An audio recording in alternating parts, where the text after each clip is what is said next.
So in this class, we want to focus on structural pseudoclasses. Pseudoclasses are selectors, just like an ID, a class, or an element is a selector. The difference is they are directly related to the structure of your HTML document. For example, here we have the body, which is the main parent. In that body, I have an aside element. Now, technically, that is the first child. Then I have a div element. That would technically be the second child. Now I have another div for the outer container, which would be my third child. So that's the main structure. Within those structural containers, I have other elements.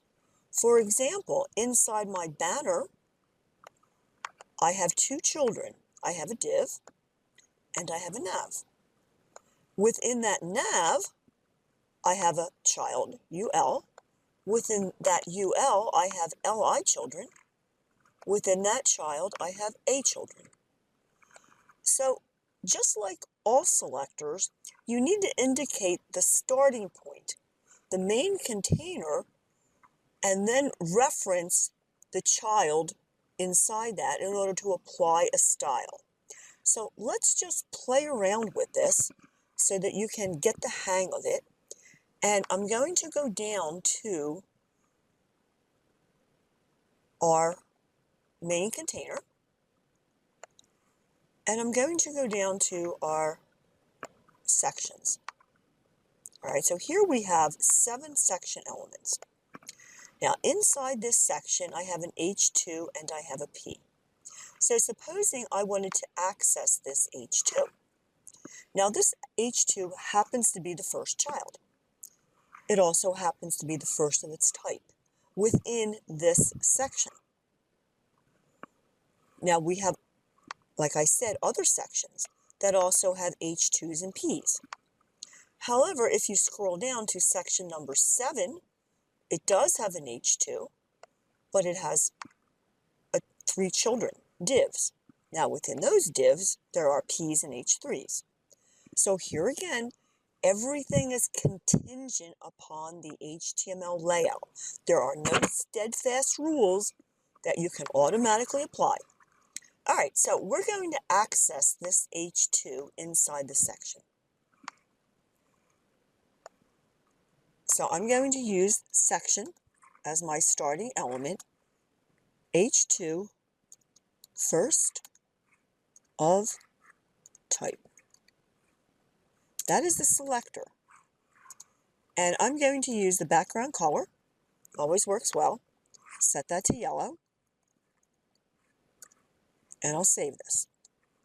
So what this is saying apply the style to the H2 that is the first of its type here in this selector. That is an element selector. If I didn't have that element selector, it would globally try to match every H2 that was the first of its type, regardless of what element it was inside. When you're looking at a CSS rule, the rightmost part of that rule is where the style is being applied. It's not being applied to the whole selector.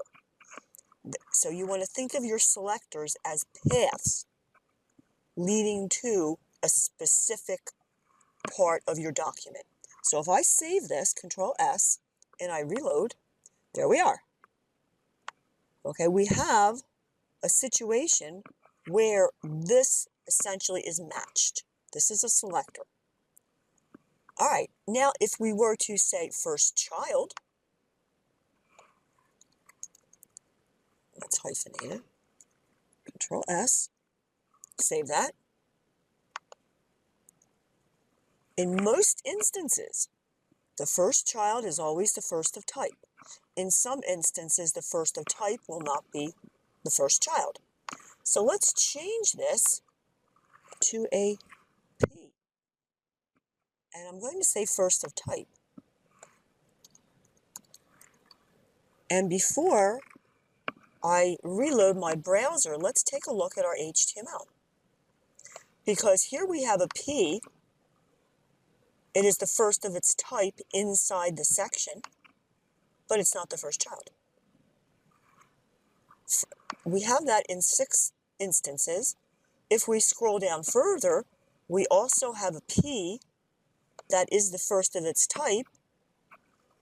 It's inside a div, and the div is inside a section.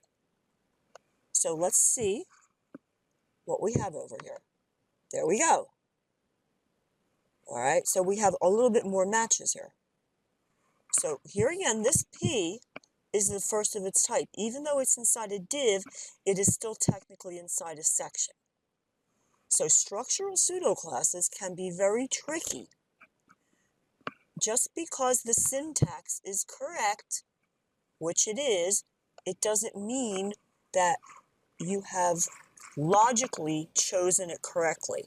So I always suggest testing first, using a background color. All right, so supposing we wanted to apply this color to the even ones or the odd ones.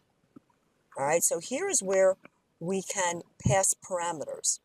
So P colon first of type even, Control S, would apply it to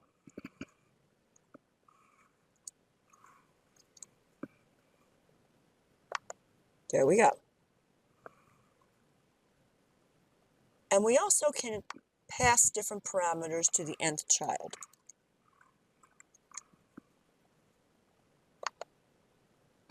And in some cases, the nth child works the same as nth of type. All right, so here this nth child, nth of type, is very powerful.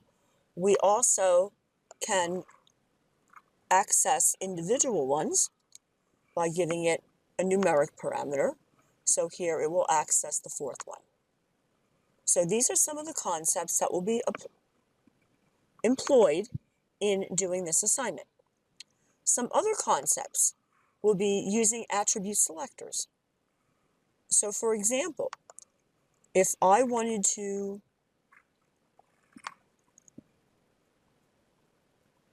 access all of these images, there are several ways that I can do it. And suppose I wanted to make them opaque. All right, now one thing you want to look at, I have several other images also. So you need to choose something that might be unique. And what I'm going to use, I will use the word visit as an attribute selector. All right. So I'm looking at an image. So the image has an alt attribute, and it's going to contain the word visit.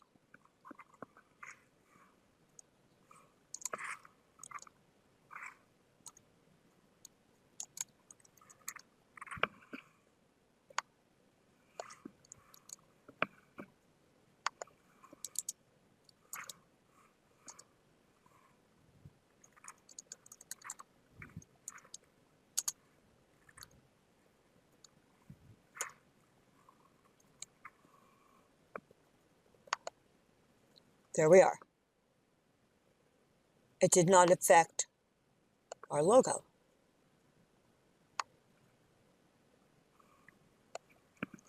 Supposing, get rid of all this. Supposing I wanted to make these transparent, the background transparent, so that I can see my background. And what I will do is I will zoom in so that you can see it. Where are they? They're in the navigation. Right up here. So I can use my nav top as a starting point.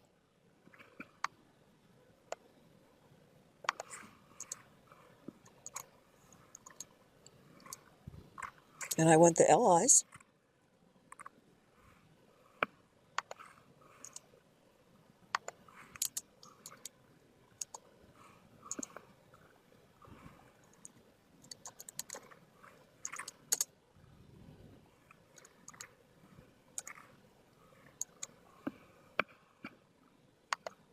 What has happened, it has made the background transparent, but it has also made the text transparent. The opacity property applies to the entire selector. So what we probably want to do is use an RGBA value. And if you go and look in our existing code,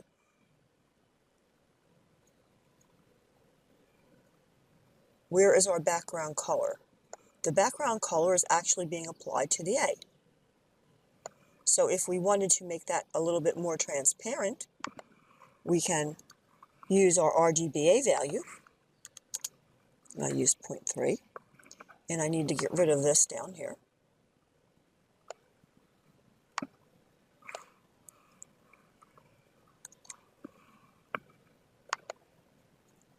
And actually 0.3 is a little bit too much. So let me go back and change this to a 0.5, 0.6. And now we have that nice opacity look on our background images. So these are also some of the concepts that you will be working with in this assignment.